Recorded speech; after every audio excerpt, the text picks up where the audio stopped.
De l'Évangile selon saint Luc au chapitre 15.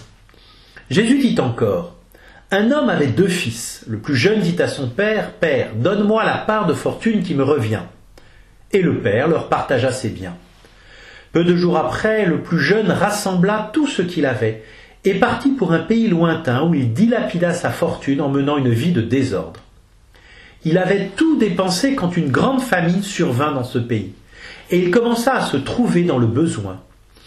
Il alla s'engager auprès d'un habitant de ce pays qui l'envoya dans ses champs garder les porcs. Il aurait bien voulu se remplir le ventre avec les gousses que mangeaient les porcs, mais personne ne lui donnait rien. Alors il rentra en lui-même et se dit : combien d'ouvriers de mon père ont du pain en abondance, et moi ici je meurs de faim. Je me lèverai, j'irai vers mon père et je lui dirai : Père, j'ai péché contre le ciel et envers toi. Je ne suis plus digne d'être appelé ton fils. Traite-moi comme l'un de tes ouvriers. Il se leva et s'en alla vers son père. Comme il était encore loin, son père l'aperçut et fut saisi de compassion. Il courut se jeter à son cou et le couvrit de baisers. Le fils lui dit : Père, j'ai péché contre le ciel et envers toi. Je ne suis plus digne d'être appelé ton fils.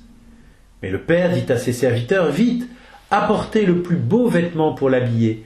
Mettez-lui une bague au doigt et des sandales aux pieds. Allez chercher le veau gras, tuez-le. Mangeons et festoyons, car mon fils que voilà était mort, et il est revenu à la vie. Il était perdu et il est retrouvé. Et ils commencèrent à festoyer.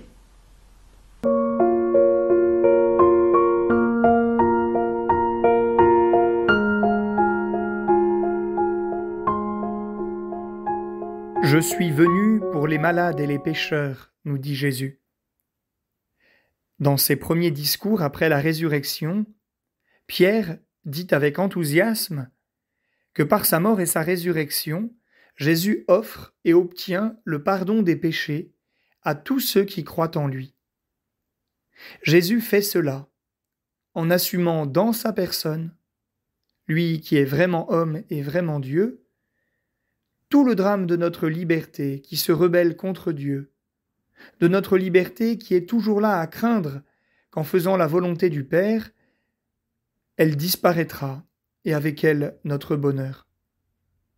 Jésus rapatrie notre liberté blessée dans son obéissance confiante et aimante du Père jusqu'au bout, jusqu'au don de sa vie par amour. Et ainsi, il ouvre en lui un chemin de réconciliation avec Dieu.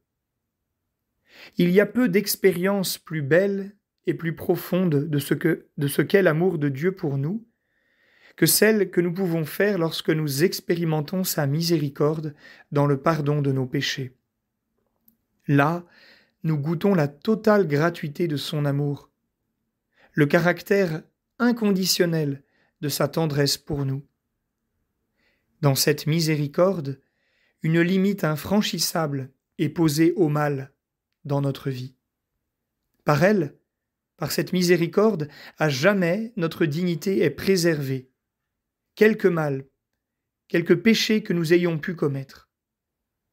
Dans ce pardon, quelque pauvres que nous demeurions, plus rien ne nous sépare de Dieu, et le ciel nous est pleinement alors ouvert.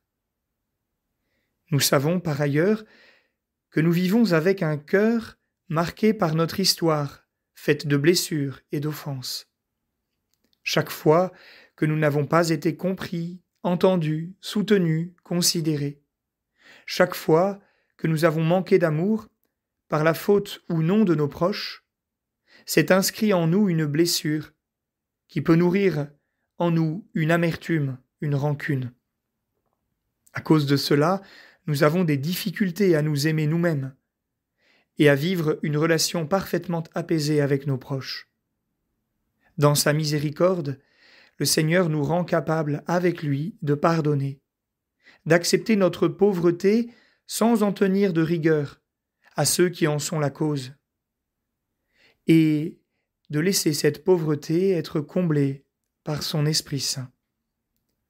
Le salut que Dieu nous offre en Jésus, c'est la victoire de son pardon, qui nous libère du mal que nous avons fait, qui nous libère de la fatalité sur notre vie du mal que nous avons subi, lorsque Dieu nous rend capables de pardonner avec lui.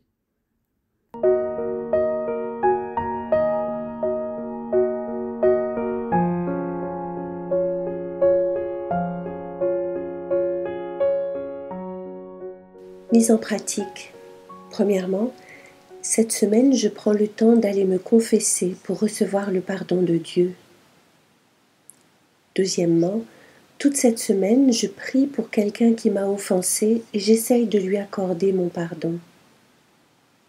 Troisièmement, j'accepte de me donner un peu de peine pour favoriser dans mon entourage la résolution d'une tension ou d'un conflit.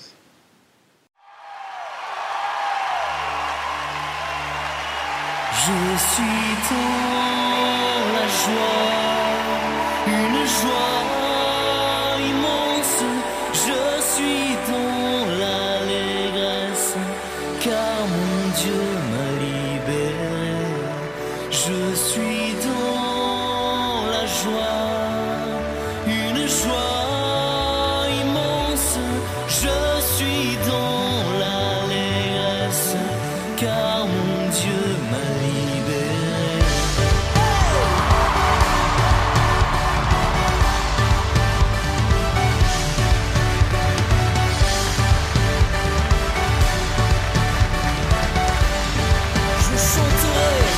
Je chanterai de tout cœur les merveilles de Jésus mon Seigneur. Il m'a ôté des ténèbres, il m'a délivré de tout péché. Je chanterai de tout cœur les merveilles de Jésus mon Seigneur. Il m'a ôté les ténèbres, il m'a délivré de tout péché. Je suis dans la joie, une joie immense. Je suis dans l'allégresse, car mon Dieu m'a libéré. Je suis dans la joie, une joie immense. Je suis dans l'allégresse, car mon Dieu m'a libéré. Est-ce que vous êtes dans la joie?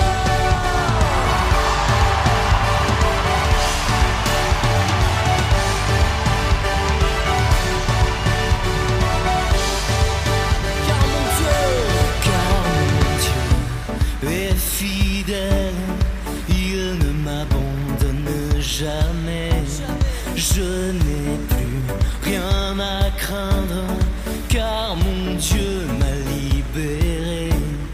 Car mon Dieu